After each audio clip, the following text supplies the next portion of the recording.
નમસ્કાર વિદ્યાર્થી મિત્રો, આજે આપણે આ વિડિયો લેક્ચરમાં ધોરણ 12 જે છે ચેપ્ટર નંબર 2 સ્થિત વિદ્યુત સ્થિતિમાન અને કેપેસિટન્સ એના MCQ જે છે સોલ્વ કરવાના છે। ઘણા સમયથી બધા વિદ્યાર્થી મિત્રો કહી રહ્યા હતા કે સાહેબ MCQ જે છે એ સોલ્વ કરાવો, તો હવે પછીના દરેક વિડિયો લેક્ચરમાં આપણે ટ્રાય કરીશું કે ચેપ્ટર વાઇઝ દરેક પ્રકારના ગુજરાત બોર્ડના, ગુજકેટના, નીટના, JEE ના બધી જ પ્રકારના MCQ કવર અપ થઈ જાય એ રીતે આપણે MCQ જે છે એ સોલ્વ કરશું।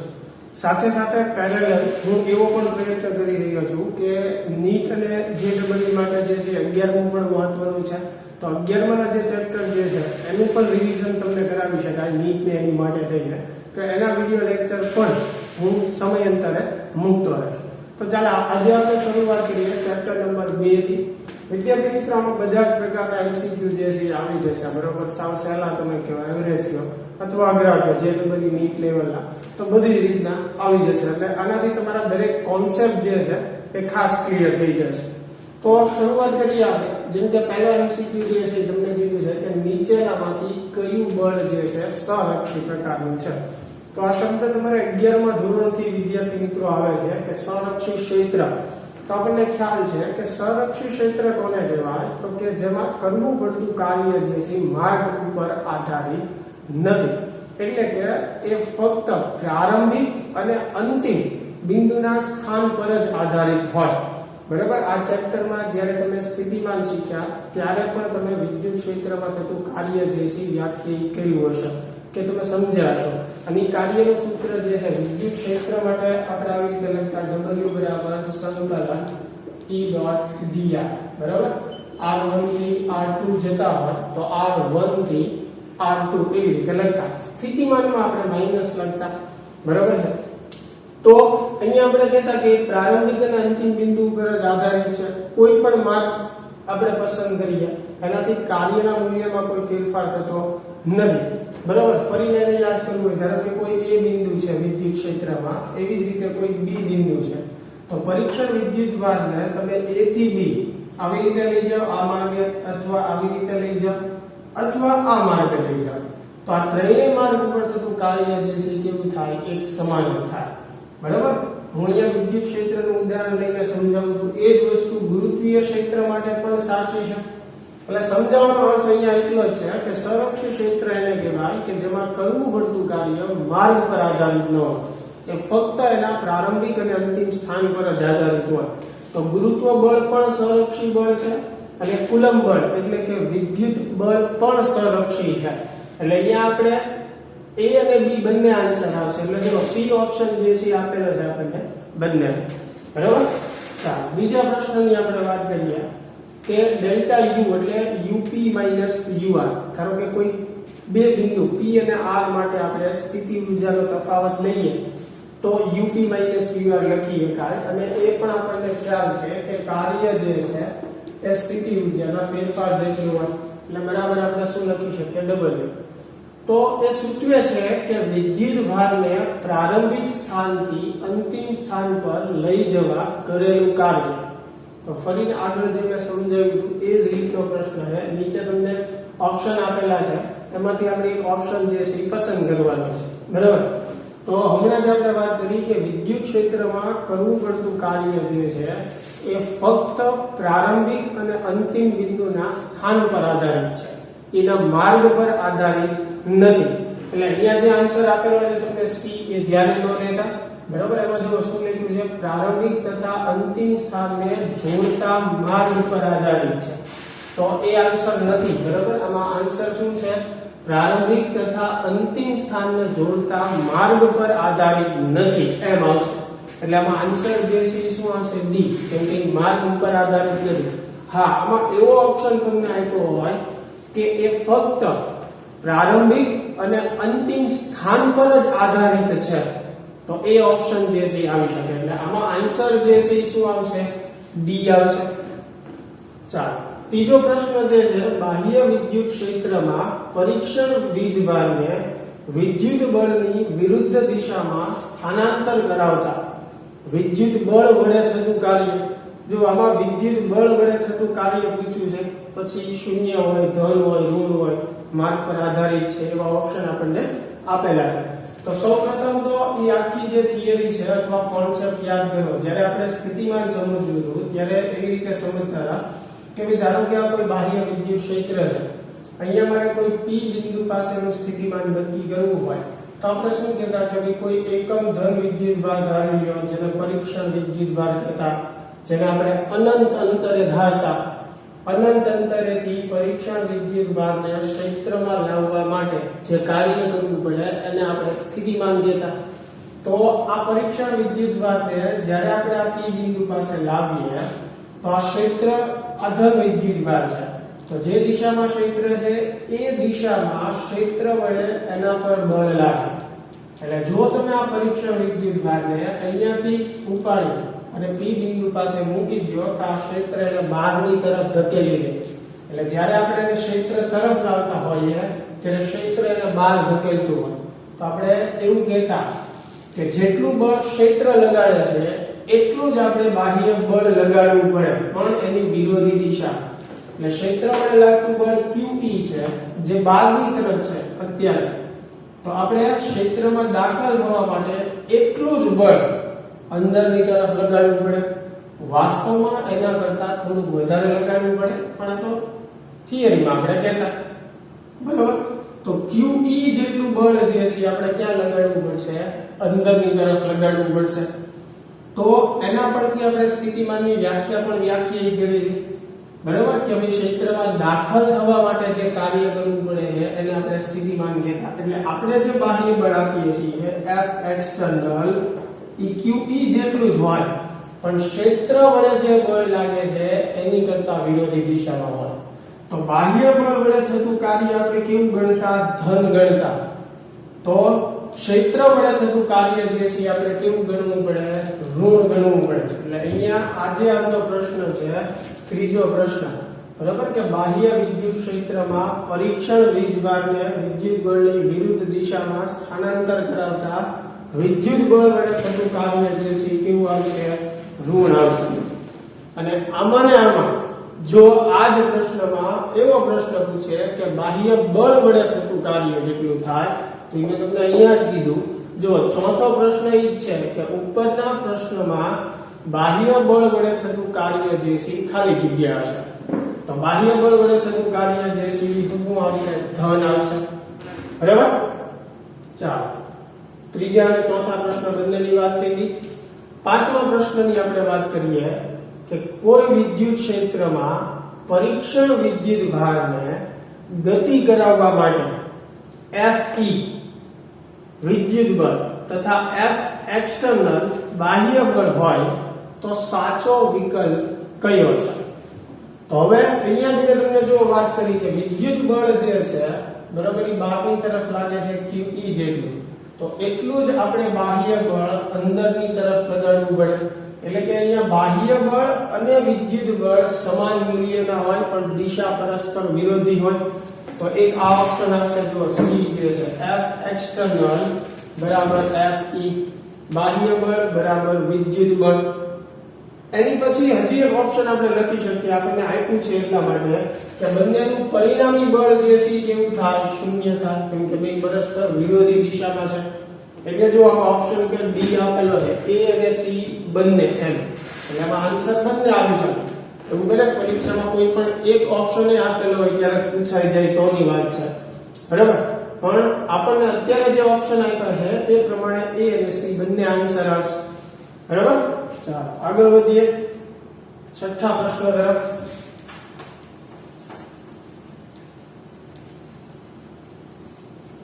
ચાલો છઠ્ઠો પ્રશ્ન જુઓ કે કોઈ એક બિંદુવત વિદ્યુત ભાર બરાબર Q ને આકૃતિમાં દર્શાવ્યા પ્રમાણેના વિદ્યુત ક્ષેત્રમાં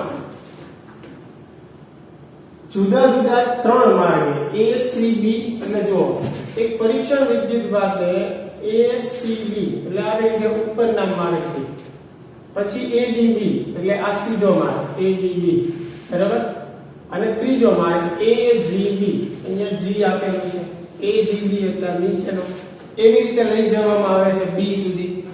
અહીંયા આ ઉપરના માર્ગ વડે થતું કાર્ય W1 છે, આ વચ્ચેનો જે માર્ગ છે એમાં થતું કાર્ય W2 છે. અને આ નીચેનો જે ત્રીજો માર્ગ છે એના વડે થતું કાર્ય W3 છે, બરાબર. તો આ ત્રણેય કાર્ય વચ્ચેનો સંબંધ કહેવાનો છે આપણે કે કયું કાર્ય વધારે હશે અથવા ત્રણેય સમાન હશે એવી રીતે, બરાબર. તો આપણે હમણાં જ વાત કરી શરૂઆતમાં તે કે વિદ્યુત ક્ષેત્રમાં થતું કાર્ય માર્ગ પર આધારિત નથી. દરેક માર્ગ પર એક જ સરખું કાર્ય થાય જો પ્રારંભિક અને અંતિમ બિંદુ સમાન હોય.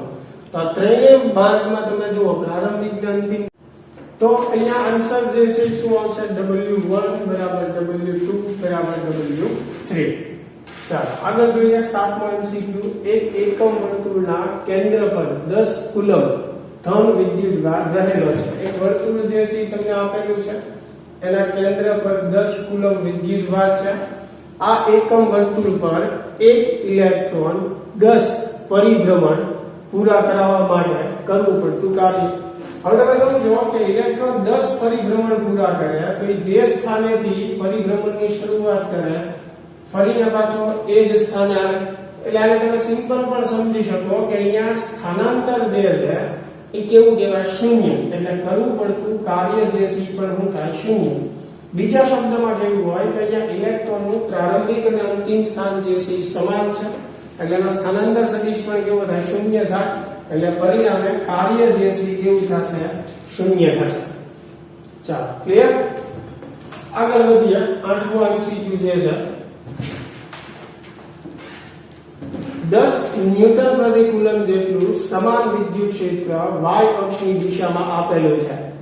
આ વિદ્યુત ક્ષેત્રમાં 5 માઇક્રોકુલમ જેટલા વિદ્યુતભારને x અક્ષને સમાંતર 3 સેન્ટીમીટર સ્થાનાંતર કરાવવા માટે કરવું પડતું કાર્ય કેટલું હશે? તો હવે તમે જુઓ અહીંયા વિદ્યુત ક્ષેત્ર જે છે આપણને y દિશામાં આપેલું છે જે 10 ન્યૂટન પ્રતિ કુલમ જેટલું છે, પણ આપણે સ્થાનાંતર જે કરાવવાનું છે x અક્ષને સમાંતર 3 સેન્ટીમીટર જેટલું. ધારો કે આ બિંદુથી અહીંયા સુધી લાવીએ છીએ તો કાર્યનું સૂત્ર સિમ્પલ સંકલન E ડોટ dr ડોટ દૂર કરીને તમે cos મૂકી શકો, cos થીટા. અને અહીંયા થીટા જે છે કેટલો રહેશે? π/2, કેમ કે સ્થાનાંતર સદિશ અને વિદ્યુત ક્ષેત્ર પરસ્પર કેવા છે? લંબ છે. તો cos π/2 કેટલું થશે? 0. એટલે કાર્ય પણ તમને આમાં કેવું મળશે? 0 મળશે. બરાબર. ચાલો આગળ વધીએ 9મા MCQ તરફ.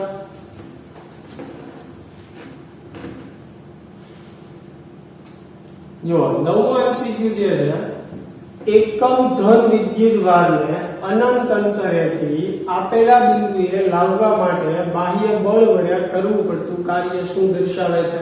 તો સ્થિતિમાન દર્શાવે. આ સ્થિતિમાનની વ્યાખ્યા છે. આખી પ્રોપર વ્યાખ્યા સ્થિતિમાનની તમે યાદ કરો. આપણે કહેતા અનંત અંતરેથી એકમ ધન વિદ્યુતભારને ક્ષેત્રમાં લાવવા માટે જે કાર્ય કરવું પડે એને શું કહેવાય? સ્થિતિમાન. એટલે સ્થિતિમાન આવશે. સિમ્પલ વ્યાખ્યા છે. એવી જ રીતે આ 10મો પ્રશ્ન જે છે એ પણ સ્થિતિમાનનો છે. જો સ્થિત વિદ્યુત ક્ષેત્રના વિસ્તારમાં એકમ ધન વિદ્યુતભારને અનંત અંતરેથી તે બિંદુએ પ્રવેગ રહિત લાવવા માટે બાહ્ય બળે કરેલા કાર્યને અથવા બાહ્ય બળે કરેલું કાર્ય તે બિંદુએ ખાલી જગ્યા દર્શાવે છે. તો એ પણ શું છે? સ્થિતિમાનની વ્યાખ્યા છે. એમાં પણ આન્સર શું આવશે? સ્થિતિમાન. ચાલો 11મો પ્રશ્ન જે છે કે 4 કુલમ વિદ્યુતભારનું એ બિંદુ પાસેનું સ્થિતિમાન -10 વોલ્ટ છે. જો વિદ્યુતભાર જે છે 4 કુલમ આપેલો છે, એ બિંદુનું સ્થિતિમાન જે છે એ -10 વોલ્ટ આપેલું છે. બી બિંદુ પાસે લઈ જવા માટે કરવું પડતું કાર્ય જે છે એ 100 જૂલ છે. એટલે કે આ 4 કુલમ વિદ્યુતભારને એ થી ક્યાં લઈ જવાનો છે? બી સુધી. અને કરવું પડતું કાર્ય 100 જૂલ છે. તો બી બિંદુનું સ્થિતિમાન જે છે મેળવો. તો આવી સ્થિતિમાં કાર્યનું સૂત્ર આપણને ખ્યાલ છે. W બરાબર શું થાય? Q delta V.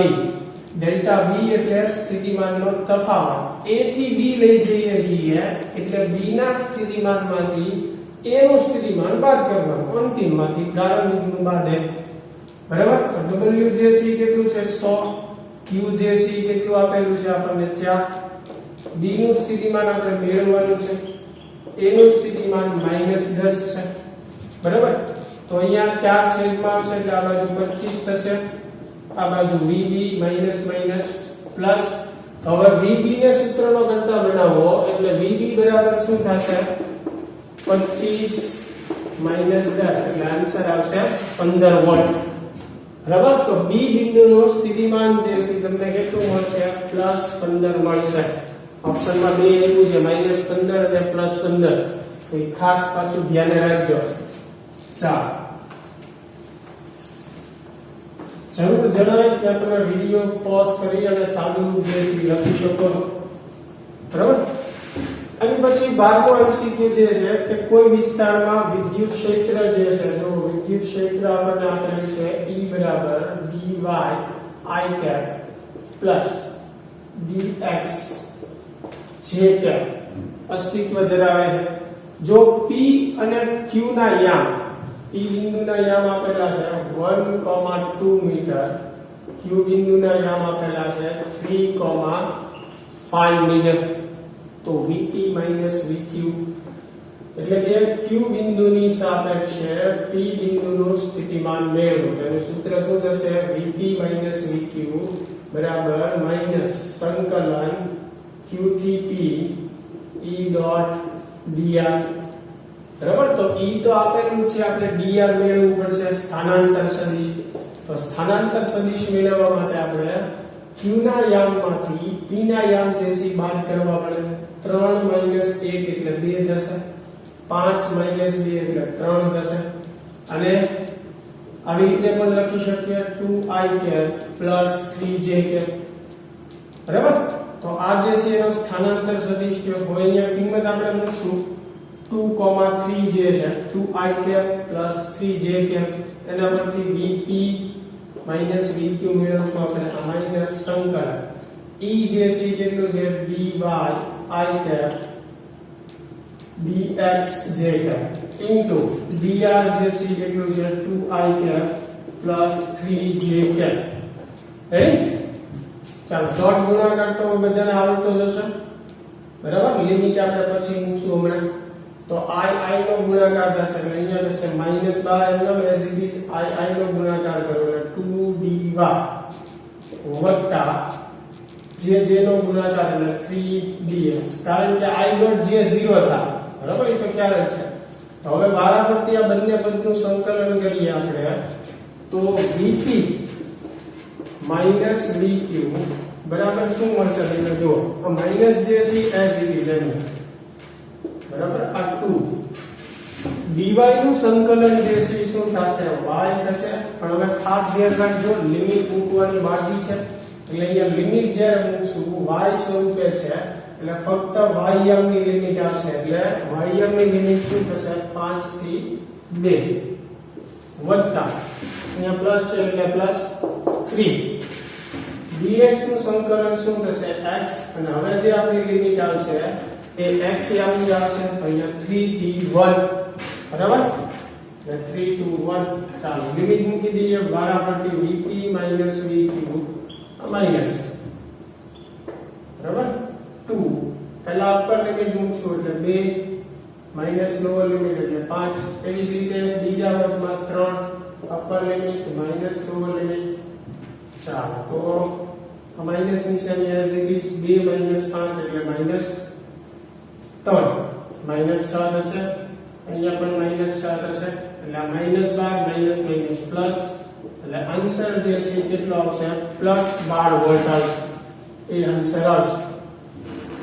ચાલો ક્લિયર. સાદું લખવું હોય તો ખાસ વિડિયો પોઝ કરીને લખી લેજો. આગળના MCQ તરફ વધીએ આપણે.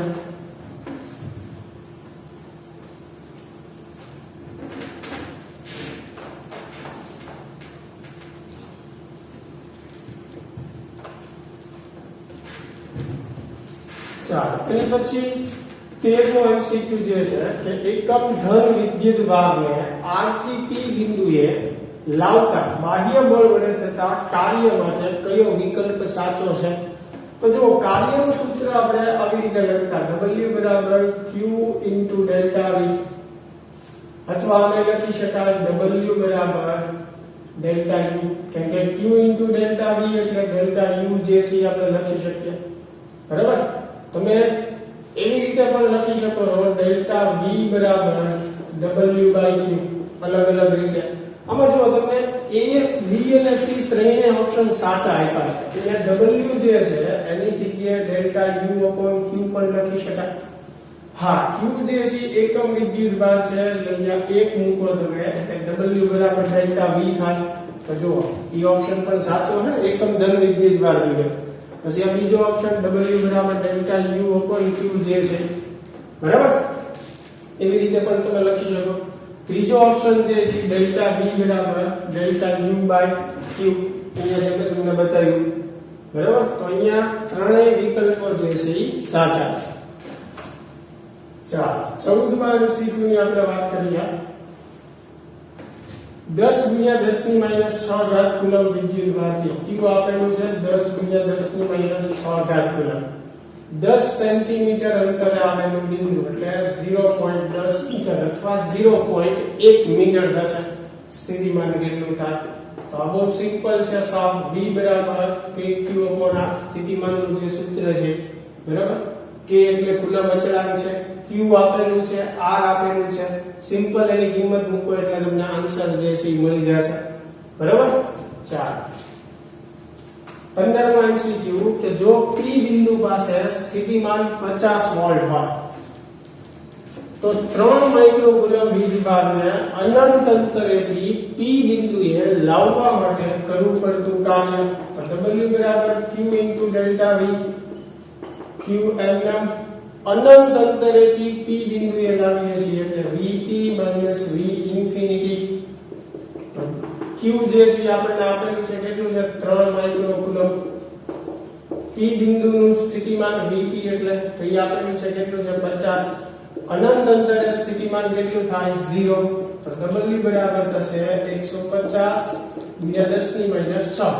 તમે આમ પણ લખી શકો 1.5 × 10⁻6 જૂલ. તો ઓપ્શનમાં પછી જે રીતે તમને આપ્યું છે એ રીતે ઓપ્શન તમારે પસંદ કરવાનો છે.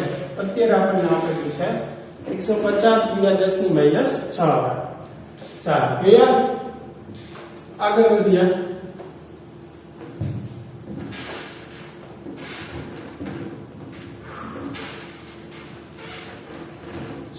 MCQ બિંદુવત વિદ્યુતભાર માટે V સમપ્રમાણમાં ખાલી જગ્યા.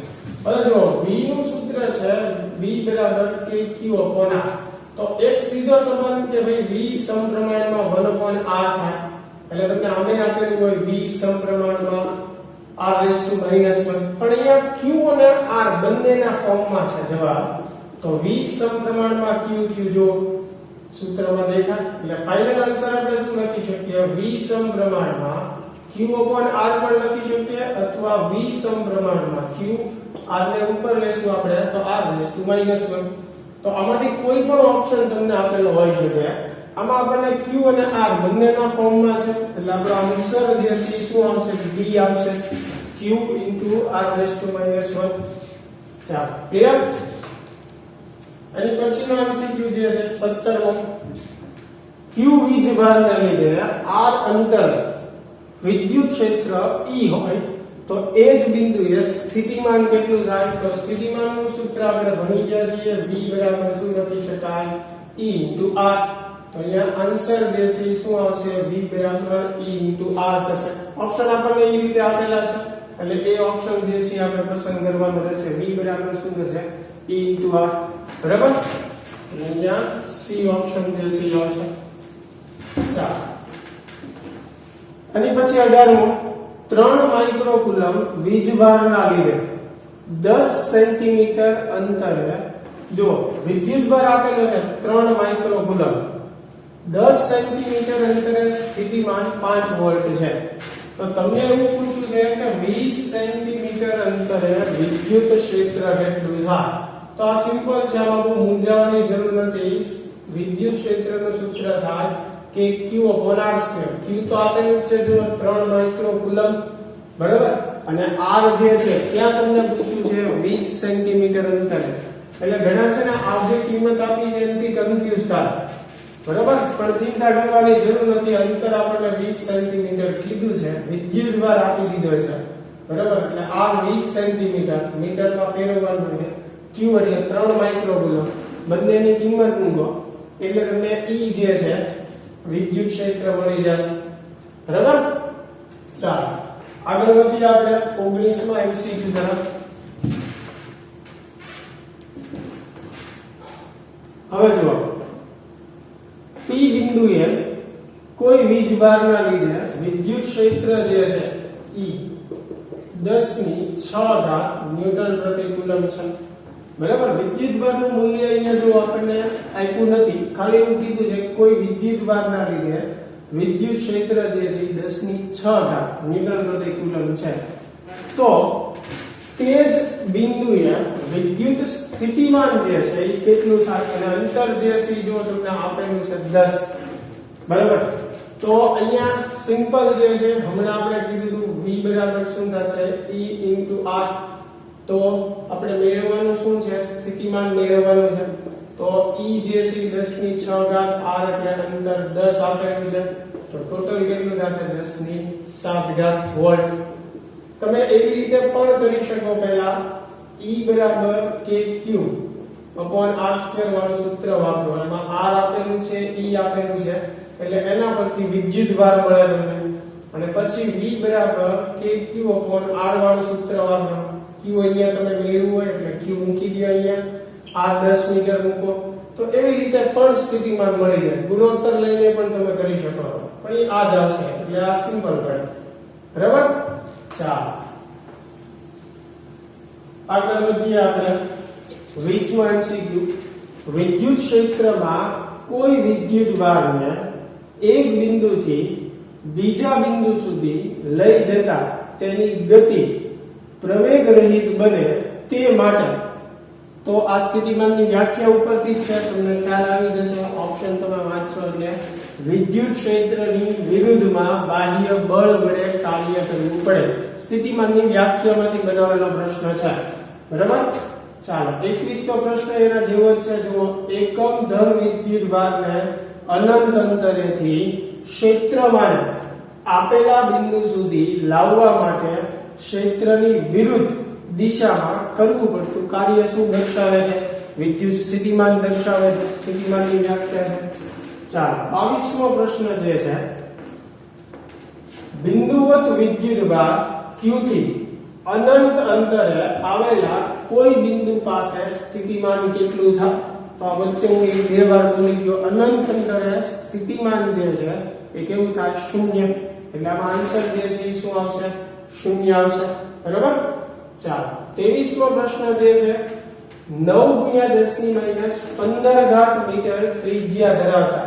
એટલે જો ત્રિજ્યા આપી છે 9 × 10⁻15 મીટર પરમાણુના ન્યુક્લિયસ કે જેમાં Z બરાબર 50, એટલે જેનો પરમાણુ ક્રમાંક 50 હોય, તો પરમાણુ ક્રમાંક 50 હોય એટલે એના કેન્દ્રમાં કેટલા પ્રોટોન હોય? 50 હોય.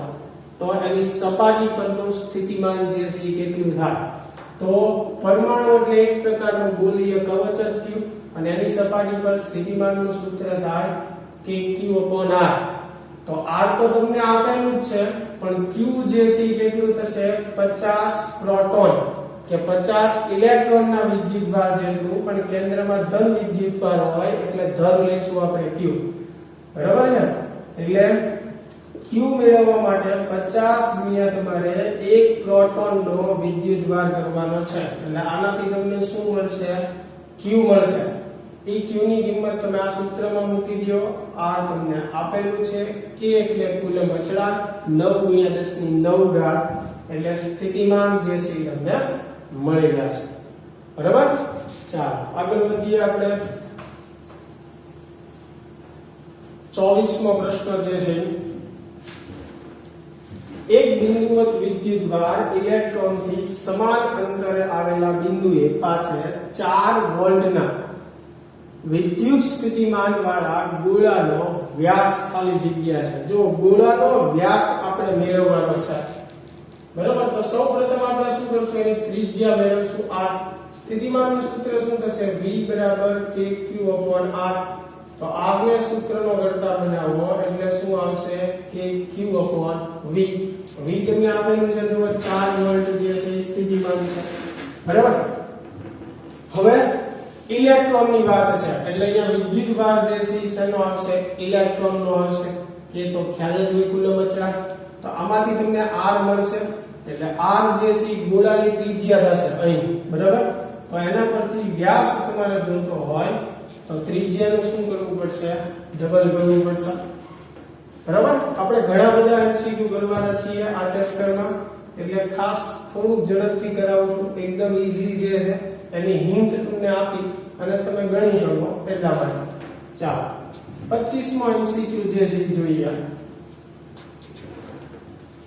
જુદી જુદી ત્રિજ્યા ધરાવતા બે વાહક ગોળાઓને સમાન વિદ્યુતભાર આપવામાં આવે હવે જો બે ગોળાઓ છે એની ત્રિજ્યા ધારો કે એક ગોળો છે એની ત્રિજ્યા r1 છે બીજો ગોળો જે છે એની ત્રિજ્યા r2 છે બરાબર બંનેને એક જ સરખો વિદ્યુતભાર આપવાનો તો વિદ્યુત ક્ષેત્ર સ્વરૂપે જવાબ હોઈ શકે અને સ્થિતિમાન કે કોઈ પણ રીતે જવાબ હોઈ શકે પણ અહીંયા તમે ચારે ચાર ઓપ્શન જુઓ સ્થિતિમાનના સ્વરૂપમાં છે એટલે આપણે સ્થિતિમાનનું સૂત્ર વિચારશું કે ભાઈ સ્થિતિમાનનું સૂત્ર શું છે V kq/r બરાબર તો અહીંયા તમે જોઈ શકો કે વિદ્યુતભાર બેયને સમાન આપેલો છે એટલે એનો કોઈ પ્રશ્ન જ નથી કુલમ અચળાંક તો અચળ છે એ બંને માટે સરખું જ છે તો અહીંયા સ્થિતિમાન જે છે એ શેના પર આધારિત છે આ બંને ગોળા માટે તો કે એની ત્રિજ્યા ઉપર તો તમે જોઈ શકો કે જેની ત્રિજ્યા ઓછી હશે એનું સ્થિતિમાન વધારે હશે અથવા જેની ત્રિજ્યા વધારે હશે એનું સ્થિતિમાન ઓછું હશે બે વ્યસ્ત પ્રમાણમાં છે એટલા માટે બરાબર તો અહીંયા ઓપ્શન જોઈએ સૌથી પહેલો ઓપ્શન શું છે મોટા ગોળા પર સ્થિતિમાન વધુ છે હવે મોટો ગોળો કોને કહેવાય જેની ત્રિજ્યા વધારે તો જેની ત્રિજ્યા વધારે હશે ત્યાં સ્થિતિમાન ઓછું હશે અહીંયા વધુ લખ્યું છે એટલે આ ઓપ્શન તો નથી બીજો ઓપ્શન જોઈએ કે નાના ગોળા પર સ્થિતિમાન વધારે હશે નાનો ગોળો કોને કહીએ જેની ત્રિજ્યા ઓછી હોય તો જેની ત્રિજ્યા ઓછી હશે એનું સ્થિતિમાન વધારે હશે બરાબર તો આ ઓપ્શન સાચો છે જો નાના ગોળા પર સ્થિતિમાન વધુ હશે બી ઓપ્શન ચાલો સી જોઈએ બંને પર સ્થિતિમાન સમાન હશે બંને પર સમાન નહીં હોય કેમ કે બંનેની ત્રિજ્યા અલગ છે આપણે વાત કરી પહેલા એટલે બંને પર સમાન નહીં હોય એટલે આ ઓપ્શન ખોટો છે ડી જે છે કયા ગોળા પર સ્થિતિમાન વધુ હશે તે તેના દ્રવ્ય પર આધારિત છે તો આપણે સ્થિતિમાન ભણ્યા છીએ અને કોઈ જગ્યાએ ક્યારે આપણે એવી ચર્ચા ન કરી હોય કે સ્થિતિમાન દ્રવ્ય પર આધારિત છે ટૂંકમાં સ્થિતિમાન દ્રવ્ય પર આધારિત નથી એટલે એ ઓપ્શન પણ કેવો છે ખોટો તો ફાઇનલ આન્સર જે છે આપણો એ શું આવશે બી આવશે તો વિદ્યાર્થી મિત્રો અહીંયા આ ચેપ્ટરમાં ઘણા બધા MCQ આપણે સોલ્વ કરશું બરાબર મારી પાસે 200 થી 250 જેટલા MCQ જે છે બનાવેલા છે તો મેક્સિમમ ટ્રાય કરશું કે આપણે એક લેક્ચરમાં જે છે વધારે MCQ સોલ્વ કરી શકીએ પણ આ લેક્ચરમાં અહીંયા સુધી આપણે રાખીએ છીએ નેક્સ્ટ લેક્ચરમાં આપણે પાછા આગળ વધશું આ MCQ માં આશા છે કે આ વ્યવસ્થિત તમને સમજાણું હશે બરાબર મળીએ તો નેક્સ્ટ લેક્ચરમાં થેન્ક યુ